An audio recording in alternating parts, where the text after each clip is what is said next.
Hi everyone, my name is Norman Kassoff and I'm a longtime member of the Rotary Club of Miami.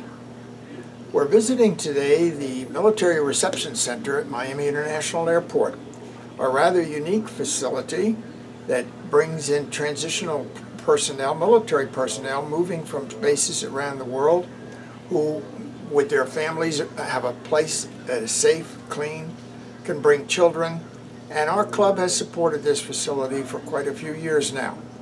We feel that this is a project that might be worthwhile for other clubs elsewhere in the country to take a look at.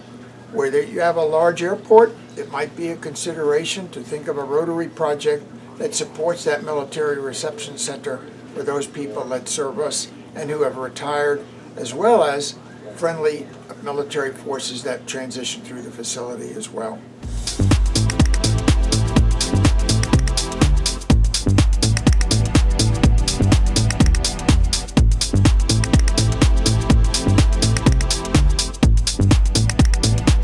We're here to kind of go over the history of the Rotary Club of Miami with the facility that's here.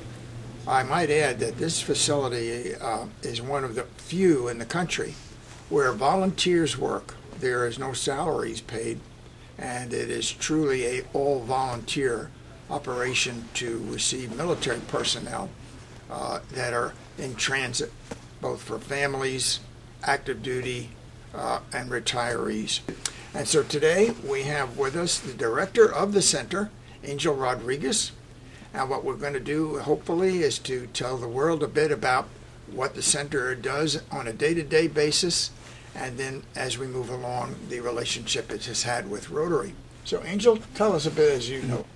Thank you, Norman. The Military Hospitality Lounge was started here 15 years ago under the Armed Forces Service Center concept.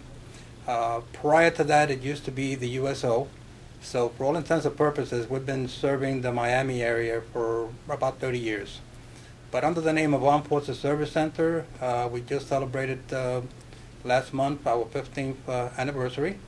What we do here is very basically hospitality to our men and women who are constantly traveling from one duty station to another or to go on vacation. We have a lot of military personnel that do go on the cruise ships, and Miami being a port is the ideal place for them to come here and rest and relax and get to eat some snacks.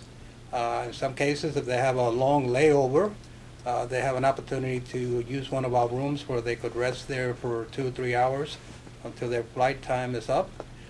We have computers, thanks to the Rotary Club, who was generous enough to provide us with most of the technology that we have in these facilities, to include televisions, laptops, etc. I mentioned earlier about the Rotary Club providing support to us. This is something that's been going on for many years. Just recently, at the beginning of this year, we ended up with a nice donation which helped us to beef up some of our furniture, some of our equipment, etc., etc. Because we are a non-for-profit organization and not affiliated with the USO, most of our donations are from our travelers as well as Rotary Club. Thanks to the Rotary Club, we're able to keep our doors open. Our burn rate right now, we're looking at about $5,500 a month. That's what it takes to keep these doors open. Angel, Miami International Airport is so large, and it keeps, every time I come out here, they're adding another terminal to the facility. Where is the reception center located? If you could give us a description of that. Okay. For our travelers, we actually have a PA announcement that comes on every 20 minutes, letting the traveler know, military personnel, know that we do have a military hospitality lounge here. It's located in the Concourse E area, Concourse E. We're not in the inner terminals. We're not in the secured area. We're in the outside of Terminal E. There's plenty of signage throughout the airport pointing to the lounge itself. Angel, in regard to other communities around the country that have military personnel transitioning through, both large and small communities, what would you think advice to them would be in regard to your experience here at MIAD in regard to setting up a center? Through contributions, through donations from the private sector, you could use Miami as a model for future centers throughout the United States. There is no reason why every state where there is a military presence should not have an Armed Forces Service Center. The Armed Forces Service Center, you're utilizing volunteers, you're provided with private donations, you're able to make it work for you and for our traveling military personnel and their families. Has our local government, the county, participated in aiding and supporting the center? Miami-Dade has been excellent in providing us with whatever support we need. Something as simple as keeping the facilities clean. They do what we call deep cleaning every 2 weeks. They come in, they do shampoo or carpeting, they do the dusting, they do our restrooms. They come by 3 times a day, pick up the trash. They've been excellent with us. There is nothing that we can't ask that they would not provide for us. Angel, as a sidelight, on the many occasions that I've been here, we also notice that there are foreign military personnel that transition through here. I was here one day and there were some people en route to Haiti and they were Brazilian personnel. Another time I was in here, there were 2 Dutch pilots transitioning through here. So we not only have our U.S. personnel, but this center also accommodates foreign personnel. Here at MIA, the Armed Forces Service Center, we allow access to our veterans, traveling veterans with proper ID, and we also allow access to our friendly nations military, not the retired, but the active military, to come utilize these facilities. Angel, our club is very anxious to get the word out to other Rotary clubs around the world, but principally in the United States and the Alaska and Hawaii and other bases where our personnel are stationed. Would you believe that if Rotary clubs and communities throughout the United States looked at their airports and could, that this might be a great community service to bring these kinds of facilities to our traveling military personnel around the country? Absolutely, absolutely. I believe that every club out there, Rotary Club, could be in a position to make a huge difference for our military men and women that are constantly traveling throughout our various airports throughout the United States. They really need your support. Just like they're out there fighting and risking their lives for us, the least that we as Rotary clubs or Armed Forces Service Center, the least we could do is provide them with a place where they could relax and have a little bit of peace and tranquility. Well, it's my pleasure to introduce a family that is actually using the Military Reception Center, transitioning through Miami en route to a facility that probably will become their home base for a while. And Sergeant, would you introduce yourself, your wife, and little girl, and tell us where you're coming from and where you're en route to? Yes, sir.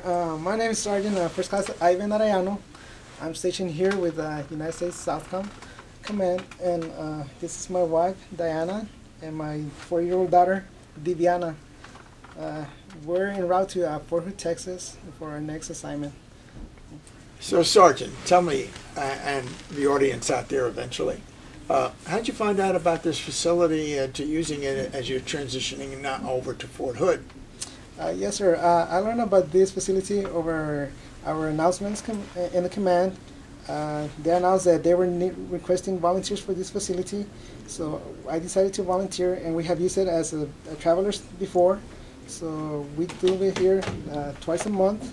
My wife, she is a volunteer too, and we like it. We like to see people traveling through here, and we get the satisfaction knowing that people have a place to rest and feel comfortable as they travel.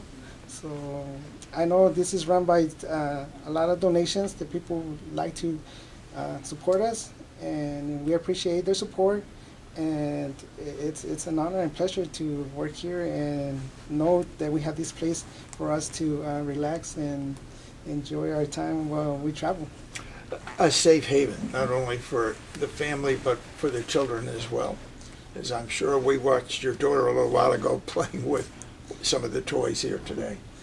Yes, sir, and we have also donated a few toys, as you hear, Excellent. see here too. Great. Because of that reason. So we know that kids, as they travel, they have a place to enjoy and relax as well, like we do. And this has made your transitional travel much easier for you as you're moving on to Fort Hood now. Yeah, This place. It's always good to know that we have a safe haven to come and relax as in a strange place sometimes.